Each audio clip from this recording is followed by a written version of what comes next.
My name is Laura Bennett, and I was 32 years old when it happened. The year was 1978, a bitterly cold December in our small corner of rural Iowa.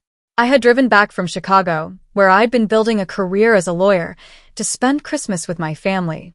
At the time, I thought I was coming home to reconnect, to show them that no matter the distance, I was still part of them. I couldn't have been more wrong. The Bennetts had owned our farm for generations. Corn, soybeans, and cattle. This land was the thread stitching our family together. My father, Charles Bennett, liked to say that a Bennett's worth is measured by the soil under his fingernails. He believed in hard work, tradition, and sacrifice. My mother, Margaret, held on to those same values with a stubborn pride that made bending or admitting weakness impossible. And then there was my older brother, Daniel. Daniel was the golden child, the one who stayed behind, who worked the farm when I ran off to the city. From the time we were kids, he wore the crown my parents handed him without question. When he got an A on a test, it was a sign of his brilliance. When I got one, it was expected. When he stayed out late, it was boys will be boys. When I did, I was irresponsible. By the time I left for law school, the divide was already a canyon. They told me I was abandoning the family, betraying the land that had given us everything.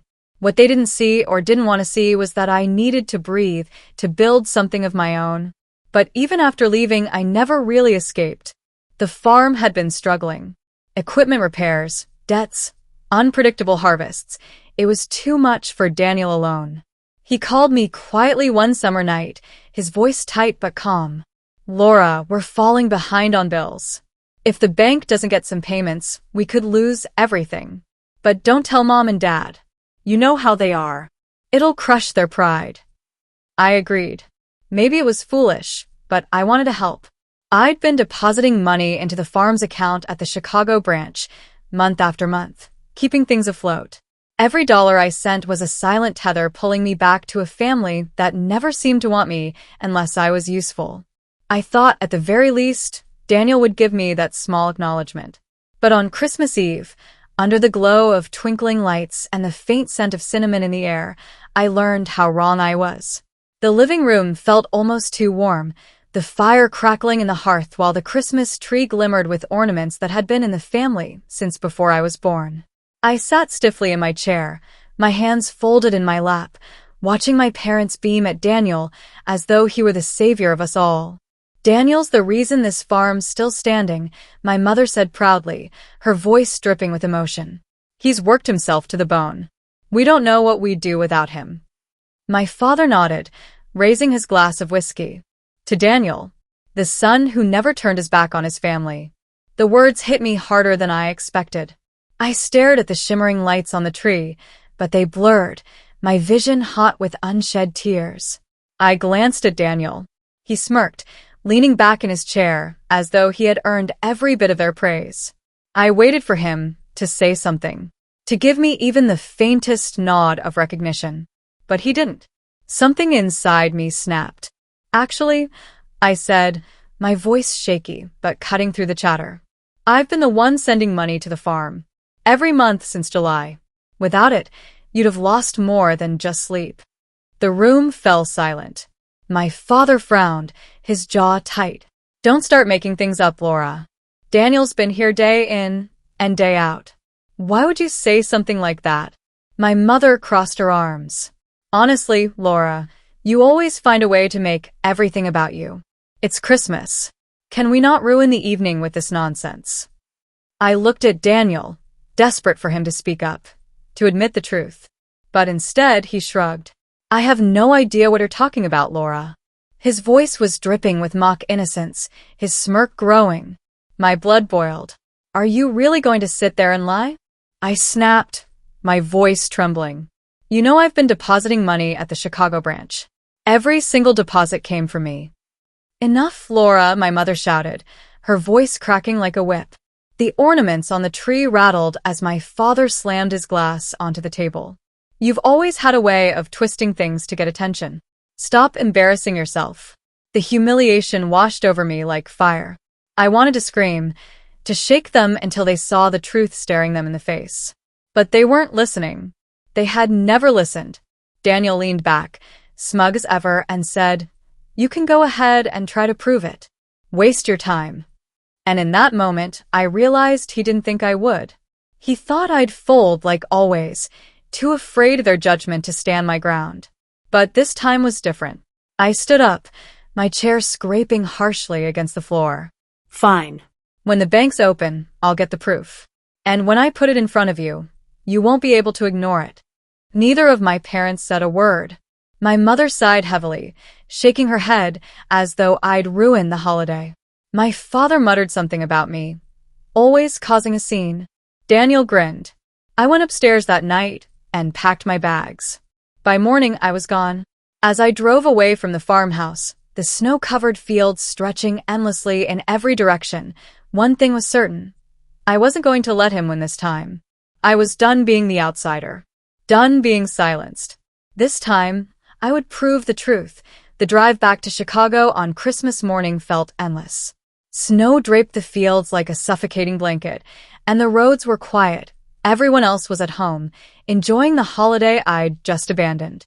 My hands gripped the steering wheel so tightly my knuckles ached, but I barely noticed. All I could see was Daniel's smirk. All I could hear were my parents' voices calling me a liar. For years, I had let them dismiss me, diminish me, twist my intentions into flaws. But this time, I had proof. And when the banks reopened after the holiday, I would have it in my hands. The bank. 3 days later, on a bitterly cold morning that turned every breath into a puff of smoke, I pushed open the glass doors of the Chicago branch.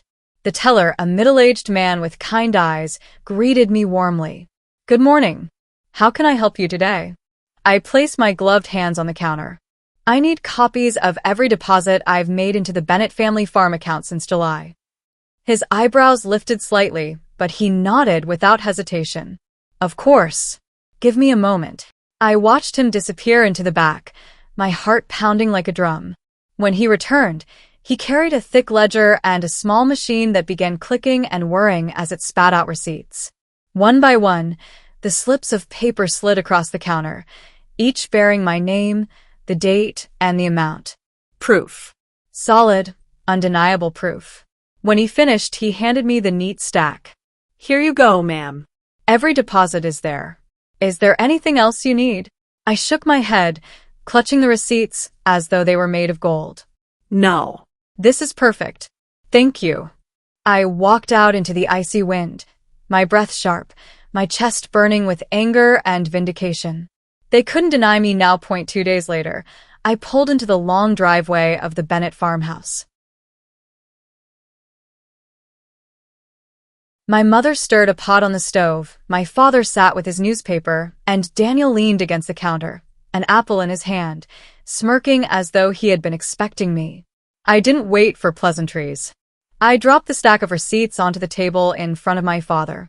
"There," I said, my voice firm. "Every deposit I made into the farm account.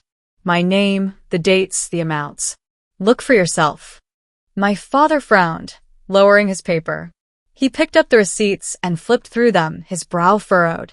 My mother leaned over, skepticism in her eyes. Daniel didn't move, but for the first time, his smirk faltered. This can't be right," my father muttered. "Why would you do this, Laura?" "Because you needed help," I snapped. "Because Daniel asked me. Because I thought it mattered that we kept this farm alive." My mother shook her head, her lips pressed tight. "No. Daniel told us he's been covering everything. These can't be real." I turned on Daniel, my voice sharp. "Are you still going to lie about it now?" He let out a laugh, tossing his apple core into the trash. "I don't know where you got those, Laura, but they're not real. You probably forged them to make me look bad." His calm, mocking tone made my stomach twist. "Call the bank," I demanded, my voice trembling. "Call the Chicago branch right now. They'll tell you the truth." But my parents didn't move. They stood there, united as always, in Daniel's corner. "Enough, Laura," my father said darkly, tossing the receipts onto the table as though they were worthless scraps. "This is a new low, even for you." Tears stung my eyes, but I held my ground. Even when the proof is right in front of you, you refuse to see it. You'd rather believe a lie than admit, I did something good for this family. Daniel crossed his arms, smug again now that he knew they wouldn't turn against him. You've always been jealous, Laura. Nothing new here. That was the breaking point. You know what? I'm done. My voice shook, but I felt stronger than I had in years. Don't expect me to ever come back. Don't expect another dime. If you want Daniel to be the hero so badly, then let him handle it. Let's see how long your golden boy lasts without me. My mother gasped. My father shook his head in disappointment. Daniel smirked. I turned and walked out, slamming the door behind me. Severing ties. Back in Chicago, I unpacked slowly, the silence of my apartment wrapping around me like a blanket. The receipts still sat on my desk, but I didn't need them anymore. I picked up the phone and called the bank. No further transfers to that account, I said firmly. Effective immediately. When I hung up, I felt strangely free. For the first time in years, I wasn't tethered to the farm, to their judgment, to Daniel's shadow. I thought I'd feel guilty, but I didn't. Every time I remembered Daniel's smirk, my parents' disbelief, the humiliation burning my cheeks at that Christmas table, I knew I'd made the right choice. Let Daniel handle the farm. Let him carry the burden he claimed was his all along. Because I was done. Silence. Months passed. 6 long, quiet months. No phone calls. No letters. No visits. At first, the silence cut deep, but slowly, I began to heal. I poured myself into my work at the law firm, built friendships that felt more like family than my own ever had, and started to breathe again. But the hurt never fully faded. Late at night, I still replayed the scene in my head, their disbelief, Daniel's smug grin, the sting of their rejection. I told myself I didn't care anymore, that I had moved on. Until one summer afternoon, there was a knock at my door. And when I opened it, my parents were standing there. It was a sweltering July afternoon in Chicago. I had just finished a long day at the firm, kicked off my heels, and poured myself a glass of iced tea when the knock came. Sharp, hesitant. I wasn't expecting anyone. When I opened the door, my breath caught. There stood my parents, Margaret and Charles Bennett, the people I had sworn I would never see again. They looked smaller somehow, older. My mother's hair, once neatly curled, was pulled back hastily, strands of gray framing her face. My father's shoulders, always so square and certain, seemed to sag beneath the weight of something unspoken. Laura, my mother said softly, may we come in? Every instinct screamed to slam the door. But I stepped aside. The confession.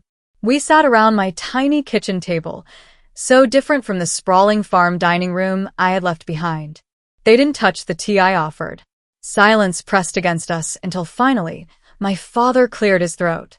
It's about Daniel. Of course it was. My mother's eyes filled with tears. The farm is gone, Laura. Foreclosed. We lost everything. I blinked, stunned, though not surprised. What happened?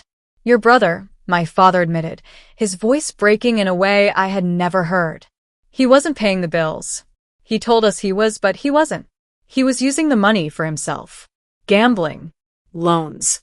We didn't want to believe it, but the truth came out when the bank repossessed the land. My mother covered her face with her hands. We should have listened to you. We should have believed you. Instead, we drove you away. The words I had wanted for months, years, even, finally hung in the air. But instead of satisfaction, all I felt was exhaustion. I tried to tell you, I said quietly. I showed you proof. We know, my father said, shame in his eyes. We didn't want to see it. We couldn't imagine our son, our golden boy, could betray us like that. The shift. For the first time in my life, they looked at me not with disappointment or suspicion, but with something else. Respect. Regret. My mother reached across the table, her hand trembling. Laura, can you forgive us? The question pierced me. I thought about every Christmas I'd been overlooked, every achievement dismissed, every sacrifice erased. I thought about that night when they had called me a liar, siding with Daniel without hesitation. And I realized forgiveness wasn't a gift I could hand over easily. I don't know if I can, I admitted. Not today. Maybe not ever completely. But I can tell you this. What Daniel did was his choice. What you did was yours. You chose not to believe me. That hurt more than anything he did. Tears slid down my mother's cheeks. My father nodded, his jaw tight. You're right, he said simply. After they left, I sat by the window, the city lights glittering below. For the first time, I wasn't weighed down by the past. The farm was gone. Daniel's lies had caught up with him. And my parents had finally seen the truth, though far too late. But I was free. Truly free. I had spent years tethered to their approval, their acceptance, their version of who I should be. No more. I wasn't Laura, the overlooked daughter. I wasn't Daniel's shadow. I was Laura Bennett. Independent, resilient, unbroken. Epilogue 2 years later. I never returned to the farm. There was nothing to return to. The land had been sold, the house torn down, the past buried in dust.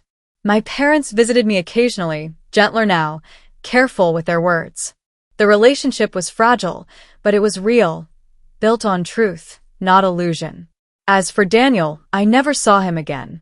Rumors trickled in, debts, arrests, moving from one town to another, but he was no longer my burden. I had my own life, my own home, my own peace. And on quiet nights, when the city hum quieted and I looked out at the skyline, I whispered a promise to myself. Never again would I let anyone silence me. Never again would I stand in the shadows. Because the truth had set me free, I never returned to the farm. There was nothing left to return to. The land had been sold, the house torn down, and the past buried in dust. My parents visited me sometimes, softer now, careful with their words. The relationship was fragile, stitched together with regret, but it was real. At least now it was honest. As for Daniel, I never saw him again. Rumors floated in, debts, trouble with the law, moving from one town to another. He had burned every bridge, and eventually, even our parents stopped asking about him. But the truth? Sometimes I still wonder if I've really escaped him. Because lies have a way of crawling back when you least expect it. I stood by the window of my apartment one night, the city glowing beneath me, and whispered to myself, never again will I be silenced. Never again will I stand in the shadows. The truth had set me free. But deep down, I knew my story wasn't the only one. Families everywhere hide secrets. And some betrayals? They're darker than anything I endured. And that is another story.